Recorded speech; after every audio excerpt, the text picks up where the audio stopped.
नमस्कार, आप देख रहे हैं यूपी तक और आपके साथ मैं हूं सुषमा। पंजाब के फिरोजपुर में हुई घटना ने यूपी की सियासत को और आग दे दी। कांग्रेस कह रही है कि जबरन पंजाब सरकार को मोदी की सुरक्षा के नाम पर कोसा जा रहा है। दरअसल मामला तो कुछ और ही है। जरा सुनिए कांग्रेस के नेता प्रमोद तिवारी को।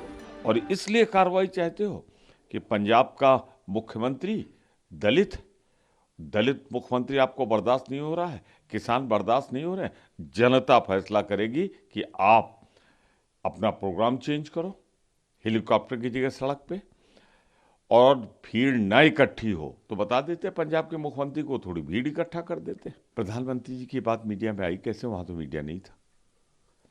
तो ये जानबूझकर अपनी रैली की असफलता को छिपाने के लिए कल भीड़ नहीं आई, खाली कुर्सियां गवाह हैं, वीडियो गवाह है।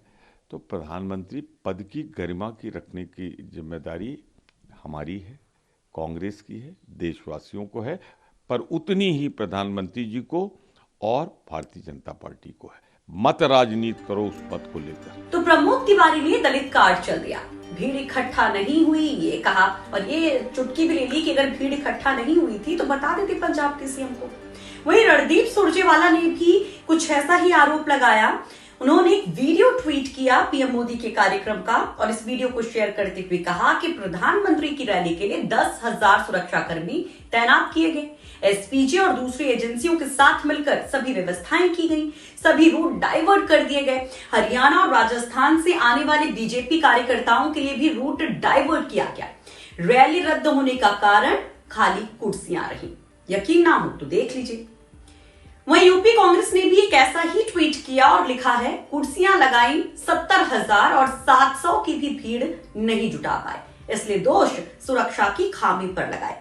देश जानता है सच्चाई, क्यों बीच रास्ते से हुई विदाई, साहब के लिए अंगूर खट्टे हैं। एक और ट्वीट यूपी कांग्रेस की तरफ से किया गया। पीएम मोदी की एक गलती की वजह से पंजाब ने अपने 500 से ज्यादा किसानों की शहादत देखी, वो उसे कैसे भूल जाएं। यही कारण है कि पंजाब रिजेक्ट्स मोदी। तो यानी कि इस ट्वीट के जरिए आप समझ सकते हैं कि किस तरह की सियासत अब यूपी में भी बनती दिखाई दे रही है, क्योंकि इस मसले के जरिए किसान मुद्दे को फिर से उठाने की कोशिश हो रही है, क्योंकि गिनती के दिन के बाद चुनाव हैं और एक बहुत बड़ा फैक्टर किसान माने जाते हैं। लेकिन जब इस तरह के आरोप लगाए जा रहे हैं, जब एक बार फिर से किसानों के मुद्दे को उठाया जा रहा है, तो उस पर पलटवार भी बीजेपी की तरफ से किए जा रहे हैं। केंद्रीय मंत्री मुख्तार अब्बास नकवी ने पलटवार करते हुए कहा कि जनाधार की कंगाली ने कांग्रेस की क्रिमिनल कॉन्स्पिरेसी का मवाली बना दिया है। सुनिए। जनाधार की कंगाली ने कांग्रेस पार्टी को क्रिमिनल कॉन्स्पिरेसी का मवाली बना दिया है, और जो पार्टी जनाधार के कंगाली से जूझ रही हो और क्रिमिनल कॉन्स्पिरेसी के मवाली की भूमिका में आ गई हो, निश्चित तौर से वो इसी तरह की घटनाएं करेगी। एक आपराधिक साजिश और क्रिमिनल कॉन्स्पिरेसी पर जिस तरह के अहंकारी जो है वो कुतर्क दिए जा रहे हैं, वो अपने आप में इस बात का सबूत है कि कहीं न कहीं साजिश और सीनाजोरी।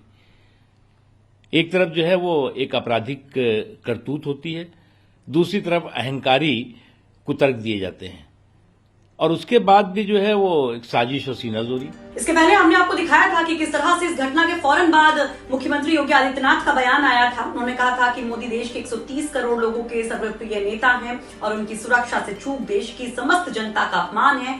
योगी ने कहा था कि कांग्रेस शासित पंजाब की सरकार को देश की जनता से इस बात के लिए माफी मांगनी चाहिए। वहीं स्मृति ईरानी ने कहा था कि देश के प्रधानमंत्री का बाल बांका करने की साजिश को देश समर्थन नहीं देगा। तो आप इन तमाम बयानों के जरिए समझ सकते हैं कि कैसे दलितों की एंट्री हो जाती है, किस तरह से किसान मुद्दे को फिर से जीवट करने की कोशिश की जाती है, किस तरह से देश के सर्वोपरि नेता प्रधानमंत्री नरेंद्र मोदी की सुरक्षा को लेकर के एक बहुत बड़ी साजिश की बात कही जाती है। वो जो एक सेंटिमेंट्स उनके साथ जुड़ा हुआ है, जो एक इमोशन उनके साथ जुड़ा हुआ है, उसको हवा देने की कोशिश की जाती है। तो कुल मिलाकर चुनावी माहौल में ये मुद्दा किस तरह से किस किस एंगल से वोटर्स को प्रभावित करने की कोशिश के तहत तमाम दलों की तरफ से रखा जा रहा है, वो कोशिश हमने आपको समझाने की। देखते रहिए यूपी तक, क्योंकि चुनावी खबरों का सही अड्डा यही है, और पढ़ते रहिए यूपी तक.in।